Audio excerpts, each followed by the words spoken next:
Hello friends, अस्सलाम वालेकुम। एक शख्स गोश्त को फ्रीज करने वाले कारखाने में काम करता था। एक दफा कारखाना बंद होने से पहले अकेला गोश्त को फ्रीज करने वाले हिस्से में चक्कर लगाने गया तो गलती से दरवाजा बंद हो गया और वो अंदर बर्फ वाले हिस्से में फंस गया। छुट्टी का वक्त था और सब काम करने वाले लोग घरों को जा रहे थे। कोई भी मुतवज्जा ना हुआ कि वो अंदर फंस गया है। वो समझ गया कि 2 या 3 घंटों बाद इसका बदन बर्फ बन जाएगा।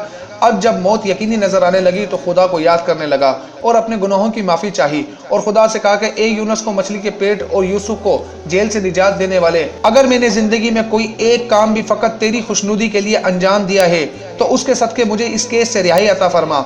वादा करता हूँ उसको मरते दम तक अंजाम देता रहूंगा। और उसकी आंखों से आंसू निकलने लगे। 1 या 2 घंटे ही गुजरे थे कि अचानक सद खाने का दरवाजा खुला। चौकीदार भागता हुआ आया और उस शख्स को उठाकर बाहर निकाला और गर्म हीटर के पास ले आया। जब उसकी हालत कुछ बेहतर हुई तो उसने चौकीदार से पूछा, तुम कैसे वहां आए? चौकीदार बोला कि जनाब, मुझे 20 साल हो चुके हैं इस कारखाने में काम करते हुए। हर रोज सैकड़ों मजदूरों और ऑफिसर कारखाने में आते और जाते हैं, लेकिन तुम उन चंद अफराद में से हो जो जब भी कारखाने में दाखिल होते हो तो मुझे मुस्कुराकर सलाम करते हो और हवाल परसी करते हो, और निकलते हुए आपका खुदा हाफिज करना मेरे सारे बदन की थकावट दूर कर देता है। जबकि अक्सर लोग मेरे पास से यूं गुजर जाते हैं कि जैसे मैं हूं ही नहीं, जबकि तुम वो शख्स हो जिसके नजदीक मेरा भी कोई वजूद है। आज भी गुज़िश्ता दिनों की तरह मैंने आपका सलाम तो सुना, लेकिन खुदाफिज कहने के लिए मुंतजर रहा। जब ज्यादा देर हो गई तो मैं आपको तलाश करने चल पड़ा। कहीं आप किसी मुश्किल में गिरफ्तार तो ना हो गए हो?